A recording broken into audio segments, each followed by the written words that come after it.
आदरणीय सभापति महोदय, आज ऑपरेशन सिंदूर पर इस विषय पर जो पराक्रम साहस हमारी सेना ने दिखाया उस पर चर्चा शुरू है। तो पहले मैं भारतीय सेना के पराक्रम, अनुशासन, अद्वितीय रणनीतिक क्षमता को नमन करता हूं। खास करके हमारी सत्ता पक्ष के जो बड़बोले हैं वो सुन ले भैया कि हम लोग सेना के प्रति गौरव गोगाई ने भी शुरू में कहा था, मैं आज वो शुरू में ही कहता हूं, उनकी शूरता, वीरता, पराक्रम, साहस को नमन करता हूं, प्रणाम करता हूं। लेकिन ऑपरेशन सिंदूर की जब बात शुरू करते हैं तो पहले बात तो यहां से शुरू होती है, ऑपरेशन सिंदूर क्यों? ऑपरेशन सिंदूर क्यों? इसलिए सिंदूर का ऑपरेशन हुआ कि पहलगाम का हादसा हुआ। सभापति महोदय, मैं कुछ कार्यकाल के लिए मंत्री था और जब मैं कश्मीर में गया था इलेक्ट्रिक बसेस का लॉन्चिंग करने, तो चप्पे पे पुलिस खड़ी रहती थी, जवान खड़े थे, एक फरलांग भी नहीं, 50-50 गज पे एक जवान खड़े थे, सशस्त्र जवान खड़े थे। अब ऐसा क्या हुआ कि उस दिन पहलगाम में कोई सशस्त्र जवान नहीं है, पुलिस नहीं है, हमारे टूरिस्ट वहां आए हुए हैं, सैलान आए हुए हैं, तो पुलिस भी नहीं है। या किसने आदेश दिए थे कि वहां जवान नहीं रहेंगे? जांच वहां से शुरू होनी चाहिए। जांच अगर करनी है तो वहां से शुरू करिए। सभापति महोदय, इतना गंभीर है, इतना बड़ा ग्राउंड जैसे प्लेस है पहलगाम पे, मैं गया हूं, यहाँ भी बहुत सारे लोग गए हुए, सैलानी करके गया हूं, मंत्री करके भी गया था। इतनी पुलिस थी, इतनी जवान खड़े थे, उस दिन सारे जवान कहाँ गए थे? और हमारा इंटेलिजेंस वहां से पाकिस्तान कितना दूर है? क्या ये आतंकवादी नेपाल से वहां है? ये मत भूलना, पहलगाम के पहले भी कुछ हादसे हुए हैं। हाल ही में मुंबई के बम स्फोट का जो उच्च न्यायालय ने निर्णय दिया है, जो जिनको आतंकवादी समझकर पकड़ा गया था, नीचे कोर्ट ने उनको शासन दिया, 5 लोगों को मृत्युदंड दिया, उच्च न्यायालय ने सबको रिहा कर दिया। तो दो चीजें लगती है, 19 साल उनको जेल के अंदर क्यों रखा अगर वो उसमें शरीक नहीं थे तो? और आज तक इसका मतलब हम आतंकवादी पकड़ नहीं पाए। सभापति महोदय, उस वक्त कश्मीर के गवर्नर थे सत्यपाल मलिक, और सत्यपाल मलिक जी ने उस वक्त, आज भी वो याद दिलाते हैं, उसके पहले पुलवामा की घटना हुई। सभापति महोदय, ये जो बात कर रहे हैं ना, जवानों के बारे में तुम्हारे मन में इतना बड़ा आदर है, शौर्य वीरता के लिए तुम प्रणाम करते हो, उस जवानों के लिए, उस सीआरपीएफ के लिए सत्यपाल मलिक जी गवर्नर साहब बार बार सरकार को कह रहे थे कुछ गड़बड़ है, इन जवानों के लिए हवाई जहाज दे दो। आपने हवाई जहाज नहीं दिया सर, हवाई जहाज नहीं दिया। वो बार बार प्रधानमंत्री तक बात करना चाहते थे, प्रधानमंत्री हमारे कॉर्बेट पार्क में थे, इतना बड़ा हादसा हुआ, फोन नहीं आया। वहां से दिल्ली आए, किसी और कार्यक्रम में गए, आप लोग घड़ियाली आंसू कौन बहता है? हमें कहते हो, हमें पूछते हो? याद करो, पुलवामा के वक्त सत्यपाल मलिक जी जो तुम्हारे पार्टी के थे, जो गवर्नर थे, उनका बयान याद करो। आज भी वो कहते हैं, बार बार कहने पे भी आपने जवानों को रास्ते से भेजा। जैश ए मोहम्मद हमला किया, 40 जवान शहीद हुए, आज तक जांच नहीं हुई है, आज तक नहीं पकड़े गए। सिंदूर नाम देते हो, भावनात्मक खेलते हो लोगों से। सिंदूर किसका छीना गया? हमारी बहनों का सिंदूर छीना गया ना, तो जिन्होंने छीना वो आतंकवादी आज तक पकड़ नहीं पाए आप। आतंकवादियों के टारगेट करके हमने हमले किए, हाँ किए। हमने जनता पर हमला नहीं किया, नहीं किया, सराहना करते हम। और इसके बावजूद भी जब आतंकवादियों को पकड़ा नहीं जाता, आपके दिल में कुछ नहीं आता, ढोल बजाते हो। वहां से अमेरिका से आए, पंचायत राज गए, बिहार में जाके राजनीतिक भाषण किया, वो भी अंग्रेजी में, दुनिया को समझाना था भैया। वो भी तो आता है आजकल, टेलीप्रॉम्प्टर से आता है, तुम्हें पता नहीं होगा। अंग्रेजी में भाषण किया, बिहार में गए, पहलगाम नहीं गए ना। अरे आज तक मणिपुर में नहीं गए हो आप, आपकी संवेदना देखनी है ना, तो मणिपुर में भी आज तक आप गए नहीं हो sir. Don't you feel hurt? दुख नहीं होता, दर्द नहीं होता, शर्म नहीं आती, बुरा नहीं लगता? फिर हम आपका भी ढोल बजाते बैठेंगे क्या?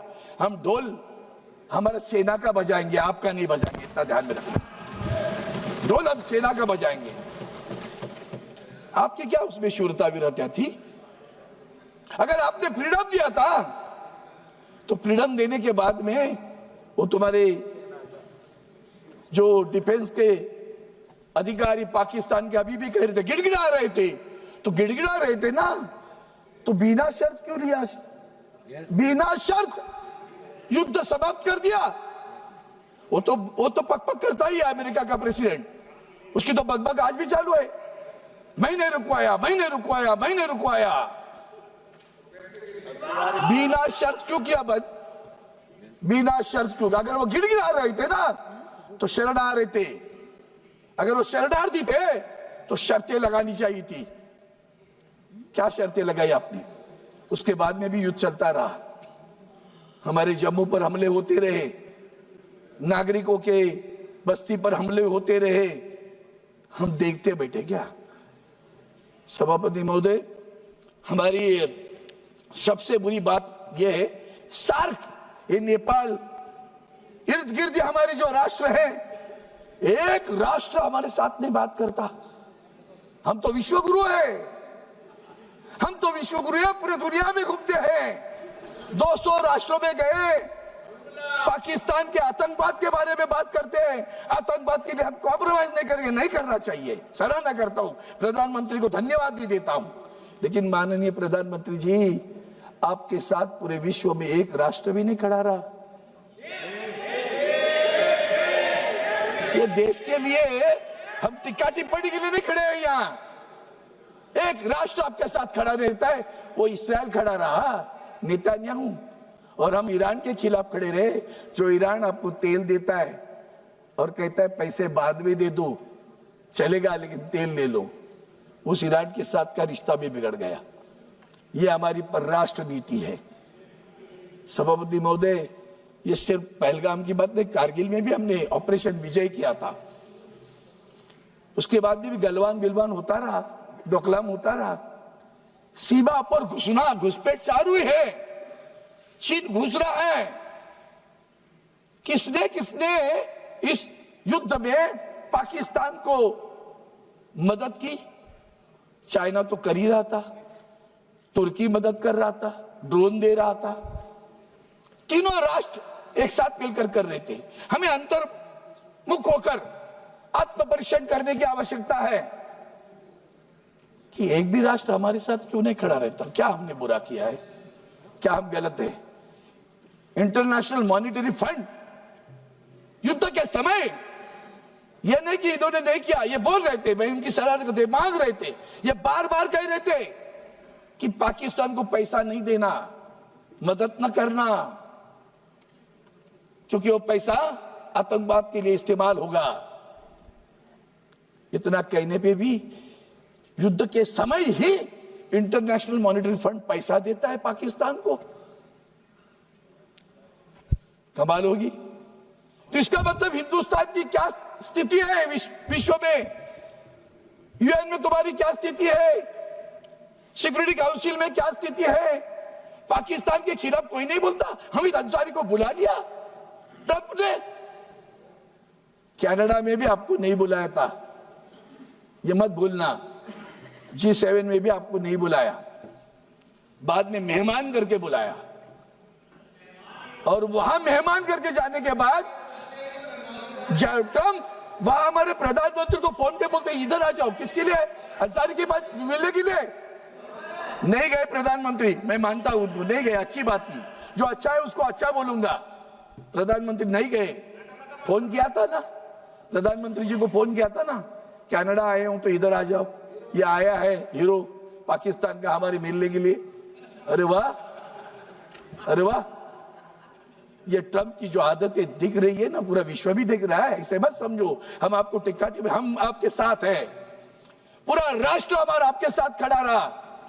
आदरणीय उद्धव जी ठाकरे साहब, शिवसेना के पक्ष प्रमुख, उन्होंने हमें आदेश दिए, ये वक्त बुरा है, ये राजनीति खेलने का वक्त नहीं है, हम प्रधानमंत्री के साथ डट के खड़े रहेंगे।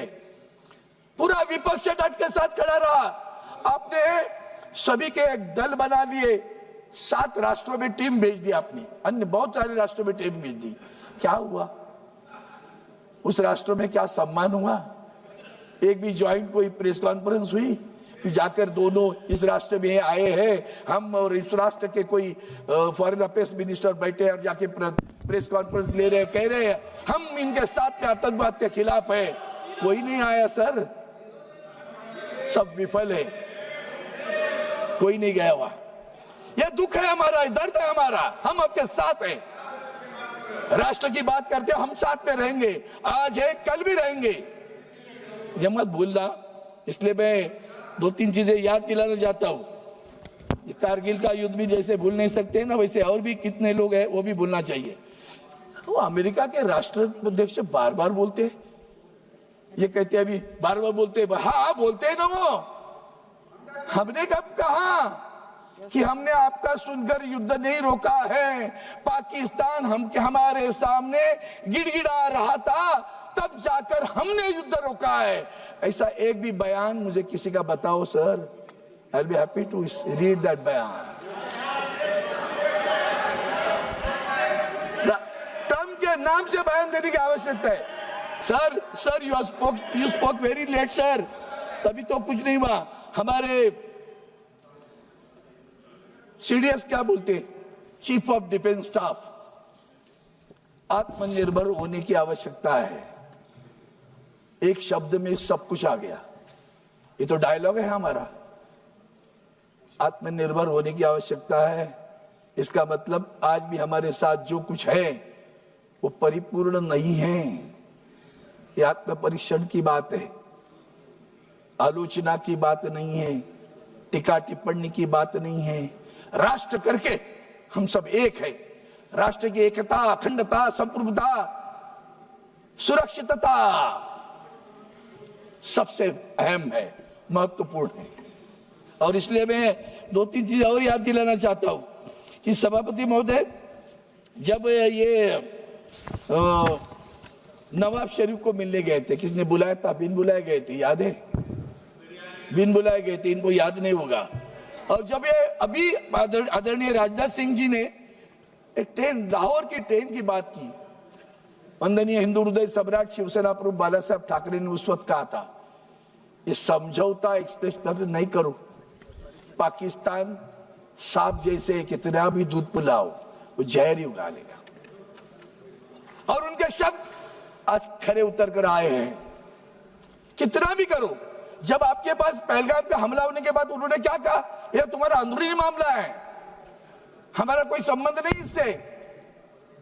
200 लोगों को पकड़ा था आपने, बाद में 2 रखे, उन्होंने सबको खाना पीना खिलाया। उसके लिए भी अच्छा कहो कि भाई वक्त पे जो लोग दौड़ कर आए वो हिंदुस्तान की भूमियों के लिए आए, जो हमारी बहनों की सिंदूर पूछने के बाद में जो लोग दौड़ कर आए वो भी तो हमारे हैं ना, तो इसकी याद दिलाने की आवश्यकता है। मैं इतना ही कहूंगा सर, ये जितने भी घोटाले की बात करोगी, आपने कहा शांति और शक्ति, अरे आपके बीजेपी के समय हम भी उनके साथ, पाकिस्तान ऑक्युपाइड कश्मीर लेके रहेंगे, यही तो वक्त था भैया, यही तो वक्त था पाकिस्तान ऑक्युपाइड कश्मीर लेने का।